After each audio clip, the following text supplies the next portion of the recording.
Huli sa magkakahiwalay na operasyon ang 6 na miyembro ng tinaguriang Gapos Gang na ilang beses nang nahulikam na nambibiktima sa Calabarzon. Ang kanilang estilo sa pagtutok ni John Consulta, exclusive.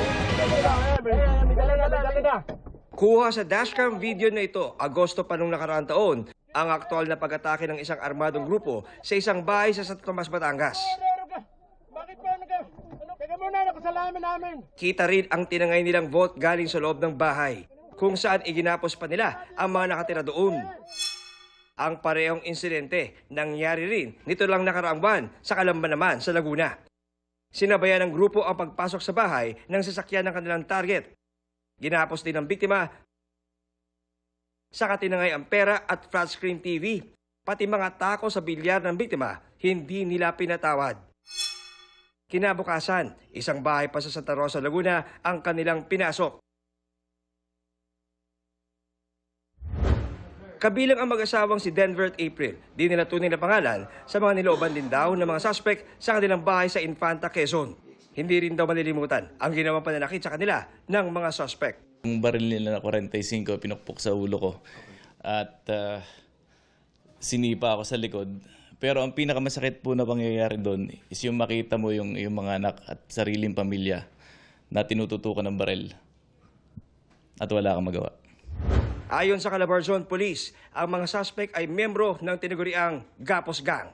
Ang ginagawa nila is sinasabayan nila yung magiging biktima pagpasok ng bahay, ginagapos, saka tinatakpan ng bibig sa pamamagitan ng plastic tape yung mga magiging biktima nila. At pag nasa loob na sila ay kanilang kinukuha yung mga mamahaling mga gamit ng mga biktima. Nakakuha tayo ng mga CCTV footages, doon na natin na-identify yung members ng grupo na ito.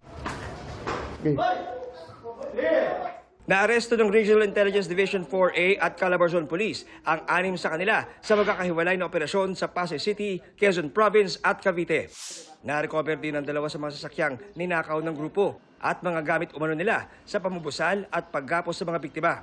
Lumalabas na bukod sa robbery, sangkot sa carnapping, droga at papunta na sana sa kidnap for ransom ang galaw ng grupo. Ang mas nakakagulat pa nang matukoy kung sino ang mastermind ng grupo. Yung kanilang pinuno ay isang dating pulis na nakakulong ngayon sa Leyte sa kasong kidnap for ransom. Paano nagbibigay ng instruction itong dating pulis na ito sa mga miyembro ng grupo nila dito sa mga kasama nila na nasa labas? Yung ang nakakalungkot, paano nangyari yun? Sinusubukan pa ng GMA News na makuha ang kanilang panig. Tuloy-tuloy yung follow-up operation ng Calabarzon Police para maaresto ang natitira na lamang na isang membro ng Gapos Gang. Para sa GMA Integrated News, John Consulta, nakatutok 24 oras.